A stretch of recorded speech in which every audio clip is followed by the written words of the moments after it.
Buenas pessoal, bem-vindos à segunda aula de estruturas de concreto armado. Vamos continuar os estudos. Vamos falar um pouquinho sobre o estado limite de serviço e o estado limite último. O estado limite de serviço está vinculado à durabilidade, à aparência e ao conforto de uma estrutura de concreto armado, enquanto que o estado limite último está vinculado à segurança de uma estrutura. Mas o estado limite de serviço, ele corresponde à máxima deformação que uma estrutura pode ter, a máxima abertura de fissura que uma estrutura pode ter, enquanto o estado limite último é utilizado para o dimensionamento das armaduras. Por que deve-se pensar em abertura de fissuras? Pois o concreto é um material quase frágil e quando submetido a tensões de flexão ou a momentos fletores, ele acaba se fissurando. Então ele deve ter um limite de abertura de fissura para evitar a entrada de agentes agressivos. Em relação às deformações, qualquer estrutura tem um limite aceitável e devido a isso,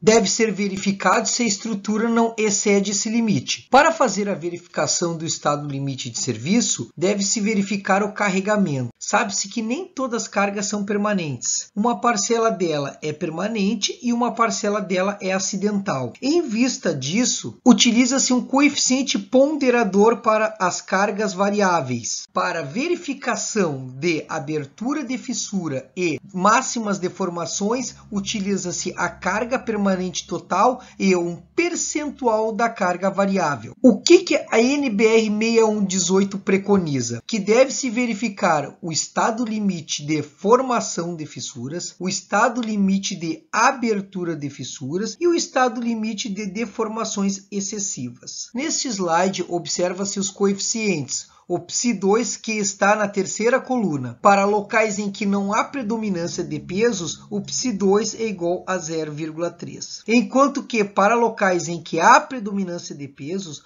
o Psi2 é 0,4. Por último, também vocês podem ter bibliotecas, arquivos, oficinas, onde a carga é um pouco maior. E o Psi2 é em torno de 0,6. É muito importante saber quais são as classes ambientais de agressividade. Em cidades, é utilizada a agressividade moderada, da classe 2, onde o risco de deterioração é pequeno. Nesta classe, limita-se o aguacimento em torno de 0,6 e o FCK do concreto não deve ser inferior a 25 MPa. O estado limite último é onde ocorre o dimensionamento das armaduras, pois é um estado em que ocorre a ruína da estrutura. Então pode ocorrer perda de equilíbrio da estrutura ou de alguma parte dela e o esgotamento da sua capacidade resistiva, levando a um colapso progressivo. Para fazer o dimensionamento no estado limite último, deve-se entender o que é cobrimento e a altura útil de um elemento. O cobrimento é a proteção mecânica da armadura. Para lajes, utiliza-se 25 mm,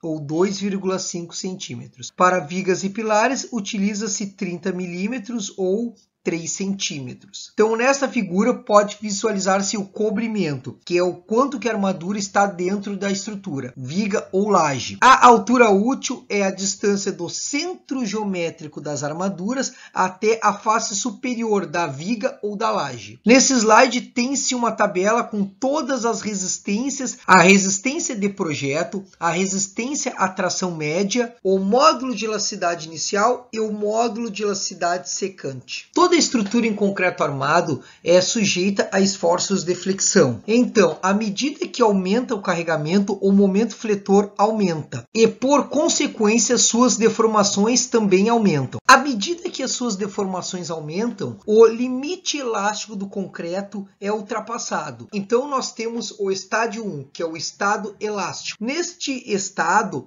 o momento fletor ele é muito baixo e, assim, a capacidade resistiva do concreto à tração não é ultrapassada. As tensões são proporcionais ou lineares, tanto na região comprimida quanto na região tracionada. À medida que se aumenta o carregamento, passa-se para o estádio 2, que é o estado de fissuração, onde o momento fletor ele ultrapassa o limite de tração do concreto. E desta forma, o concreto não suporta mais aos esforços de tração. Deve-se considerar o aço para ajudar o concreto nesses esforços. Nesse estágio, ocorre a presença de fissuras visíveis na região tracionada. À medida que aumenta o momento fletor, chega-se no estágio 3, que é o estado limite último. Nesse estágio, as tensões de compressão não são lineares e a região comprimida do concreto atinge seu limite de 3,5 por mil. Nesse slide, conseguimos observar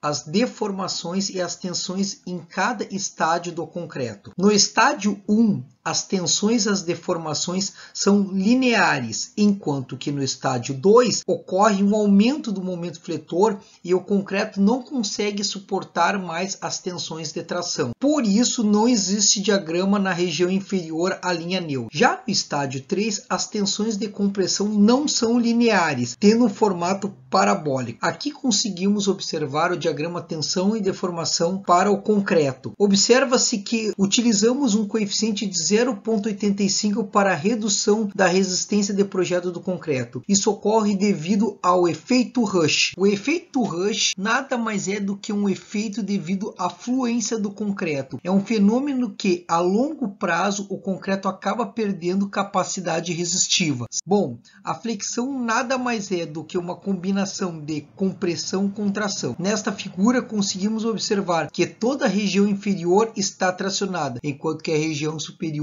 está comprimida. Basicamente, nós temos dois tipos de flexão, a flexão pura e a simples. E a pura pode ser dividida em reta e oblíqua e a simples em reta e oblíqua. O que é a flexão pura? Neste tipo de flexão não ocorre esforços cortantes nem esforços normais. Isso quer dizer que o momento fletor é constante. Então, tem-se aqui os diagramas de esforços cortantes, onde não tem nenhum esforço cortante. Tem-se momentos fletores que permanecem constantes. Tem também a flexão simples. Neste tipo de flexão ocorre esforços cortantes e momentos fletores. Então, tem-se uma variação no esforço cortante que automaticamente gera variações nos momentos fletores. Isso pode ocorrer tanto em vigas biapoiadas como em vigas em balanço. Também pode ocorrer em vigas com uma carga concentrada ou pode ocorrer em vigas com dois balanços. A flexão pode ocorrer nos dois eixos simultaneamente e quando isso ocorre, ela é chamada de flexão oblíqua. Ela pode ocorrer tanto na flexão pura quanto na flexão simples. Tem-se aqui a flexão reta, que ocorre apenas em um eixo. A flexão oblíqua, que tem componentes nos dois eixos. Pode-se observar que ela tem esforços cortantes tanto em X quanto em Y e momentos fletores tanto em X quanto em Y. É um tipo de flexão que ocorre em estruturas de telhado, tanto nas ripas quanto nas terças. Uma outra comparação que pode ser feita é a flexão simples, onde ocorre esforços cortantes e momentos fletores, e a flexão composta, onde ocorre, além de esforços cortantes e momentos fletores, também esforços normais. O diagrama de esforços normais, o diagrama de esforços cortantes e o diagrama de momentos fletores. Neste tipo de flexão ocorre uma combinação de esforços de compressão com esforços de flexão, formando a famosa flexo-compressão. Também pode ocorrer esforços de tração com flexão, formando a flexo-tração. Buenas, pessoal, por hoje é isso. Até a próxima aula.